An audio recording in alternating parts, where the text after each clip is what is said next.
Hi, everyone. Avalon has been doing a really beautiful series about her perspectives of being a witch, and it's very inspiring. And she even talked about the word witch and how that affected her. And my experience is very different. I'd like to share that and how in my life that word has come in and out of my life at different times. Because I want to say that I really never thought of myself as a witch until I started last year to find the people on YouTube that were talking about witchcraft and their pagan path. That was just not something I really thought of. I thought of myself, of course, as an artist and a dancer and a healer and an intuitive. And I had, of course, I'm a homeopath, and I'm a Qigong teacher, so I understood energy in that way. And homeopathy is a very energy-based medicine. Also, if the flower essences that you might work with, that I work with, that are it's all very based on energy. Qigong is a really powerful way to know to shift energy. So that I all understood. Yes, I have an altar and I have an herb cabinet. And those were things that I put together innately or intuitively, not really from any books about witchcraft. Because my path was taking me, like I said, on these different avenues of healing and my work as an intuitive and as an animal communicator. So if I was doing something that I guess a person would call a spell, to me it was really just working with the elements and shifting and transmuting energy. So that idea of alchemy was also very enriching to me.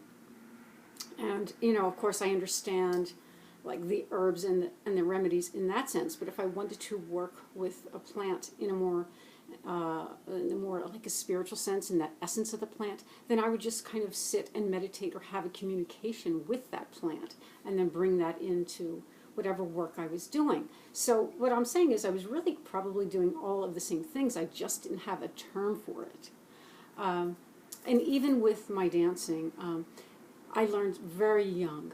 I just had started dancing and I had an experience that has lasted with me for a long time. And there was a man in this place, and he was sitting, his head was down, he was very unhappy. He was a little older and he looked like he had the weight of the world on him. So as I was moving, I looked at him and I just projected the thought of him as a young man, like a 20-year-old man with a full head of hair and, full of vitality and virility. And within seconds, he lifted his head, he looked up at me and he smiled.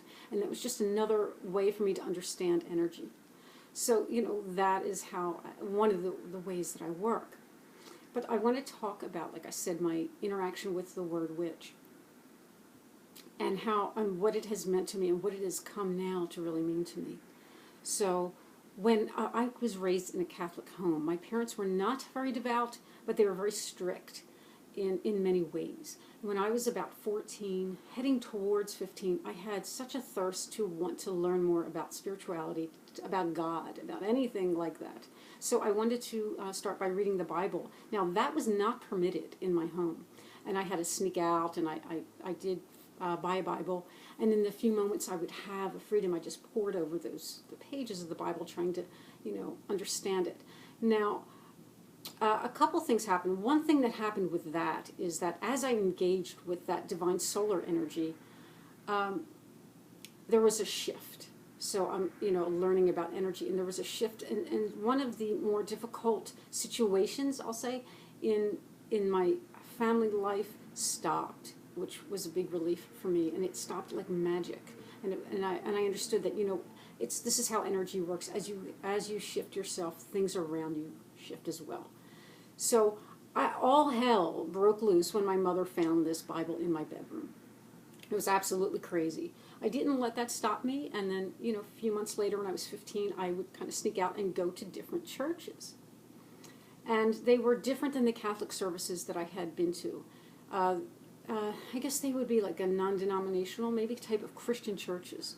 Now, this was my experience. I had gone to more than one, and this is my experience in every time. Is that, now remember, I'm 15. Some of the people there were nice to me, but there were other people there that insisted to me and told me that I was a witch. Now, I think it's very odd that somebody would say that to a young, very innocent 15-year-old girl. I didn't really quite understand it. I know they were not being nice about it, absolutely not being nice. But it happened again and again. And eventually I did move away from that path. I only stayed on that a short time. I did not feel very welcome there. But I felt that I was able to take some of what was good and move on into a spiritual journey that would be a little more sustaining for me. So then, a few years later, I'm a young adult, and I'm living on my own, and I had my first tarot reading. And this woman was so cool and so interesting. And she had a very well-worn Rider-Waite deck. But before she started the card reading, she pulled out a crystal ball, and I watched her as she sort of engaged in some kind of communication with this crystal ball. And after about 2 minutes or so of that communication privately she had with the crystal ball, she looked over at me and she said, "Oh, you're one of us. Why didn't you tell me?" And I said, "What do you mean?" She said, "Oh, you're a witch." Now, she said it in a very nice and welcoming way.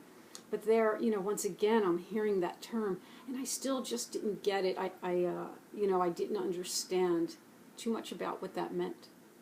So I continued, on my path as a healer and as someone that, transforms energy and all the things that I described earlier that I do and my intuitive work.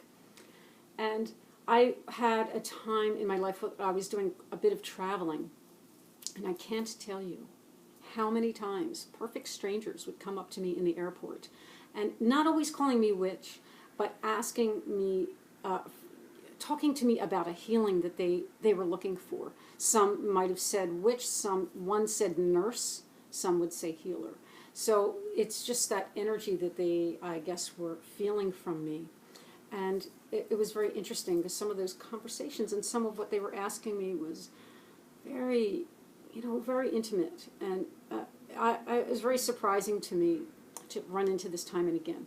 Now, I won't tell you all of the stories of people telling me I was a witch, but I had one.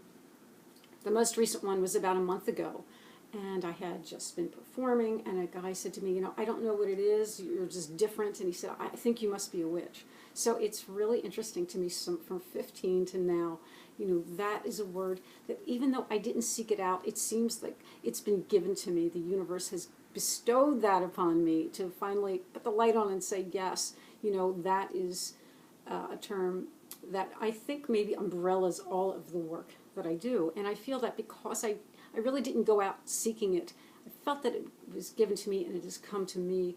And because of that, I think it is really something to be treated as, it's an honor, to treat it with honor, and hopefully for me to carry that with dignity. So, those are my experiences, some of my experiences, and I'm wondering, is that, how common that is. Have other people out there listening, have you had this experience of people just coming up and telling you that you are a witch?